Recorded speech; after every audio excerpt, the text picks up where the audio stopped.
आज की इस वीडियो का टॉपिक है ideal gas law. Ideal gas law को जनरल गैस लॉ भी कहा जाता है। What is ideal gas law? Ideal gas law क्या है? जैसे कि हम जानते हैं कि बॉयल्स लॉ, चार्ल्स लॉ और एवोगाड्रोस लॉ में हमने टू पैरामीटर्स को आपस में उनका रिलेशनशिप फाइंड आउट किया है।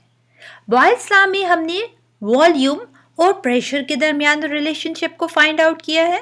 चार्ल्स लॉ में हमने स्टडी किया है वॉल्यूम और टेम्परेचर के दरमियान रिलेशनशिप को। एवोगाड्रोस लॉ में हमने वॉल्यूम और अमाउंट ऑफ गैस के दरमियान रिलेशनशिप को फाइंड आउट किया है। यहाँ पर 4 वेरिएबल्स में इन 3 लॉज में 2 को कांस्टेंट रखा गया है, जबकि जब ये तीनों लॉज को कंबाइन किया जाए तो एज अ रिजल्ट हमारे पास जो लॉ बनता है वो आइडियल गैस लॉ कहलाता है। आइडियल गैस लॉ में 4 पैरामीटर्स को कलेक्टिवली स्टडी किया गया है, जिनमें हमारे पास प्रेशर है, वॉल्यूम है, अमाउंट ऑफ अ गैस है और टेम्परेचर ऑफ अ गैस है। चलिए स्टडी करते हैं आइडियल गैस लॉ क्या है। एक दफ़ा रिवाइज करते हैं बॉयल्स लॉ, चार्ल्स लॉ और एवोगाड्रोस लॉ को, ताकि बेहतर तौर पर आप आइडियल गैस लॉ को समझ सकें।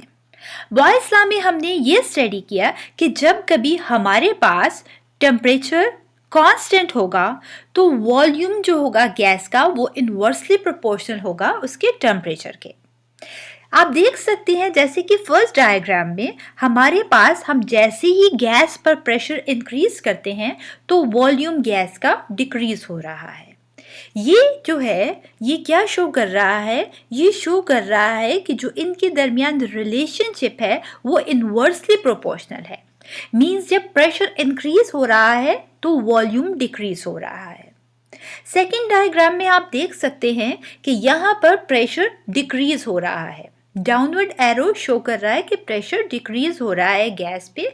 जैसे ही हम प्रेशर को कम करते हैं गैस पे तो आप देख सकते हैं कि यहाँ पर गैस का वॉल्यूम बढ़ रहा है। ठीक है, तो ये इनडायरेक्ट रिलेशनशिप शो कर रहा है प्रेशर और वॉल्यूम के दरमियान।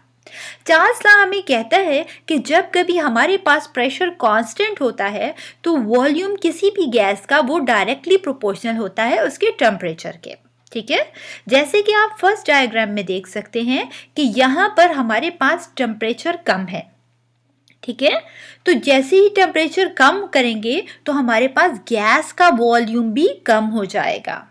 क्यों कम हो जाएगा? क्योंकि जो मॉलिक्यूल्स हैं उनकी काइनेटिक एनर्जी जो होगी वो कम हो जाएगी, जिसकी वजह से वो एक दूसरे के मॉलिक्यूल्स करीब करीब आ जाएंगे। As a result volume gas का कम हो जाएगा।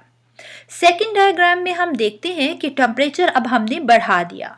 जैसे ही टेम्परेचर इंक्रीज हुआ तो क्या हो गया? गैस का वॉल्यूम भी इंक्रीज हो गया।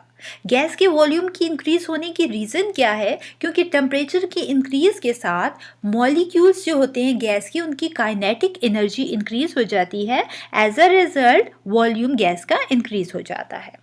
तो Charles law direct relationship show कर रहा है वॉल्यूम ऑफ अ गैस और टेम्परेचर के दरमियान, कि जब वॉल्यूम इंक्रीज होगा टेम्परेचर इंक्रीज होगा किसी भी गैस का तो उसका वॉल्यूम भी इंक्रीज होगा। जब टेम्परेचर डिक्रीज होगा तो वॉल्यूम भी गैस का डिक्रीज होगा।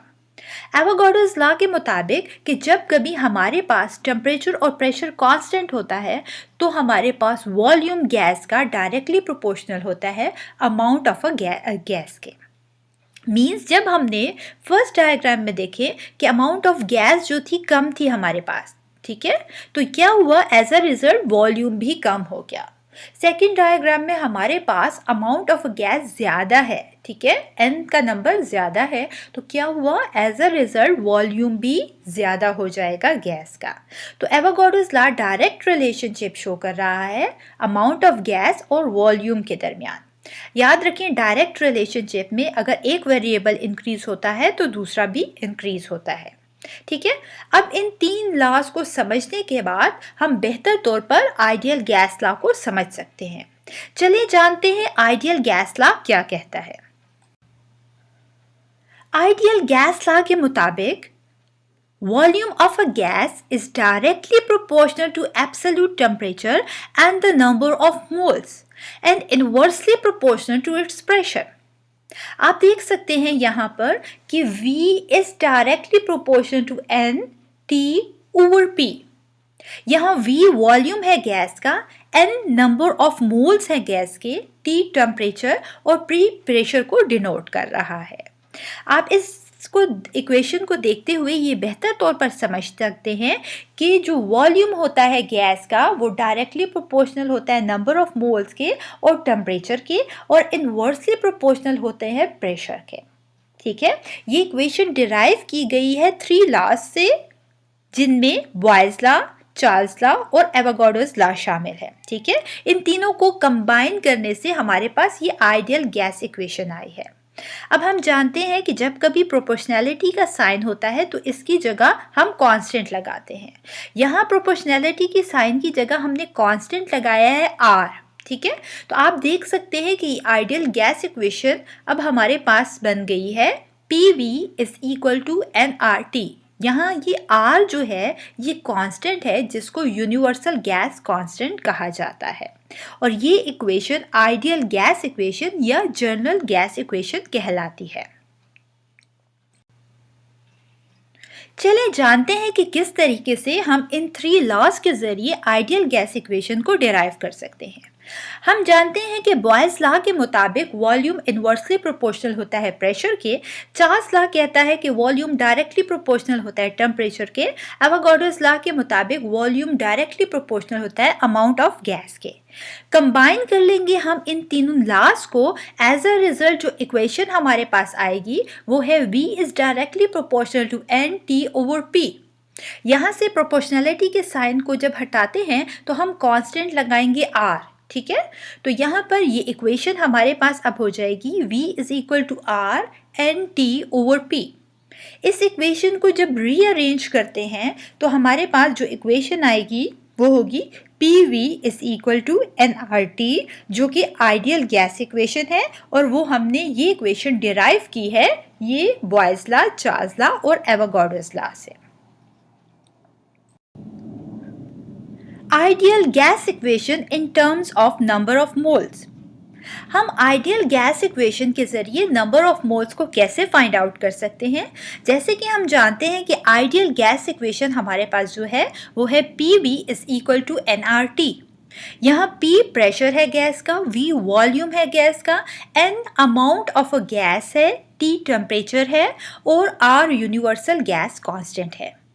यहाँ पर अगर हमें ये वैल्यूज मालूम हो प्रेशर की, वॉल्यूम की, टेम्परेचर की, R ऑलरेडी कांस्टेंट है जो हमें मालूम होता है, तो हम easily amount of a gas को फाइंड आउट कर सकते हैं. फ्रेंड्स, याद रखें कि हमारे पास यहाँ जो पैरामीटर्स यूज हुए हैं pressure, volume, number of moles और टेम्परेचर, इन 4 पैरामीटर्स में से अगर हमारे पास 3 जो हैं हमें मालूम हो तो हम 4th वन को इजीली फाइंड आउट कर सकते हैं. R क्योंकि कांस्टेंट है और ये वैल्यू को हम फर्दर अभी स्टडी करेंगे, इसलिए इसे फाइंड आउट करने की कोई ज़रूरत नहीं है.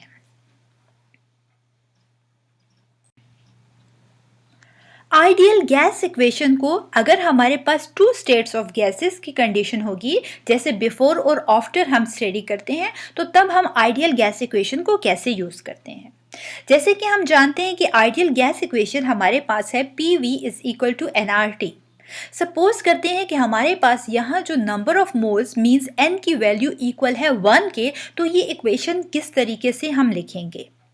आप यहाँ पर N की वैल्यू को अगर 1 पुट करते हैं तो हमारे पास ये इक्वेशन हो जाएगी PV ओवर T. ठीक है, R क्योंकि यहाँ कांस्टेंट है और N की वैल्यू 1 है, इस वजह से इन दोनों को हम इसमें से हटा देते हैं. अब हम बिफोर और आफ्टर जो गैस की स्टेट्स हैं वो इस पे अप्लाई कर सकते हैं. बिफोर में हम इसे लिखेंगे P1 V1 ओवर T1 और आफ्टर में हम लिखेंगे P2 V2 ओवर T2. तो ये हमारे पास 2 स्टेट्स आ जाएंगी गैसेस की फॉर आइडियल गैस इक्वेशन के लिए. ठीक है, तो हम ये इक्वेशन जो है यूज़ करके आसानी से 2 स्टेट्स गैसेस की आइडियल गैस इक्वेशन के लिए, आइडियल गैसेस के लिए फाइंड आउट कर सकते हैं. यूनिवर्सल गैस कांस्टेंट R, जैसे कि ऑलरेडी हम डिस्कस कर चुके हैं कि यूनिवर्सल गैस कांस्टेंट R जो है उसकी वैल्यूज कांस्टेंट होती हैं। ठीक है, तो जब कभी हमारे पास प्रेशर एटमॉस्फेयर में होगा तो R की जो वैल्यू हम यूज करेंगे वो है 0.0821 atmosphere cubic decimetre per kelvin per मोल। जब प्रेशर हमारे पास मर्क्यूरी में होगा तो R की वैल्यू हम जो यूज़ करेंगे वो है 62.36 millimetre mercury cubic decimetre per kelvin per मोल। जब प्रेशर टॉर में होगा तो R की वैल्यू जो हम यूज़ करेंगे वो है 62.36 torr cubic decimetre per kelvin per mole. ये वैल्यूज़ आपने याद करनी होगी ताकि जब कभी आप कोई न्यूमेरिकल सॉल्व करेंगे तो इजीली ये वैल्यूज़ पुट कर सकें। Ideal gas equation in terms of mass. हम आइडियल गैस इक्वेशन के जरिए किस तरीके से गैस का मास फाइंड आउट कर सकते हैं, चलें समझते हैं। आइडियल गैस इक्वेशन है PV is equal to nRT। हम जानते हैं कि स्मॉल n डिनोट करता है number of moles of a gas को, जो कि इक्वल होता है मास ओवर मॉलिक्यूलर मास के। चलिए पुट करते हैं इसकी वैल्यू ये इक्वेशन में, तो हमारे पास ये इक्वेशन हो जाएगी PV is equal to small m over capital M RT। यहाँ स्मॉल m मास है, कैपिटल M मॉलिक्यूलर मास है। ठीक है, ये फ्रेंड्स हमारे पास जो इक्वेशन है ये आइडियल गैस इक्वेशन ही कहलाती है और इस इक्वेशन के ज़रिए हम इजीली किसी भी आइडियल गैस का मास फाइंड आउट कर सकते हैं। Ideal gas equation in terms of density. Ideal gas equation के ज़रिए हम गैस की डेंसिटी को भी मालूम कर सकते हैं। हम जानते हैं कि डेंसिटी इक्वल होती है मास ओवर वॉल्यूम के। ठीक है, तो अब हम किस तरीके से डेंसिटी को फाइंड आउट कर सकते हैं, इसके लिए कौन सी इक्वेशन को हम यूज़ करेंगे आइडियल गैस इक्वेशन की, चलें स्टडी करते हैं।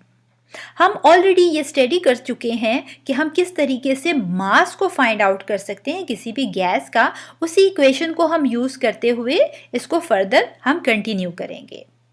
हमने अभी स्टडी किया that PV is equal to small m over capital M RT। ठीक है, ये हमने इक्वेशन आइडियल गैस इक्वेशन की अभी स्टडी की मास को फाइंड आउट करने के लिए। इसी इक्वेशन को हम रीअरेंज करते हैं और अब ये हमारे पास इक्वेशन हो जाएगी PM is equal to small m over V RT। ठीक है, यहाँ पर स्मॉल m ओवर V जो है ये हमें मालूम है कि इक्वल होता है डेंसिटी के। यहाँ पर हम इसकी जगह डेंसिटी को पुट कर सकते हैं। अब ये इक्वेशन हो जाएगी PM is equal to DRT। ये आइडियल गैस इक्वेशन जिसमें हम डेंसिटी की वैल्यू को आसानी से फाइंड आउट कर सकते हैं जब हम ये इक्वेशन यूज़ करेंगे आइडियल गैस इक्वेशन की PM is equal to DRT। Ideal gas law revise करते हैं। हमने आज क्या स्टडी किया, सबसे पहले आइडियल गैस लॉ जो है वो कम्बिनेशन है 3 गैस लॉज का, Boyle's law, Charles law and Avogadro's law. ठीक है, इन 3 लॉज में हमने 2 वेरिएबल्स को एट अ टाइम रिलेट किया, जबकि आइडियल गैस लॉ ने इन 3 लॉज को कंबाइन कर दिया है और एट अ टाइम 4 वेरिएबल्स को आपस में स्टडी किया है।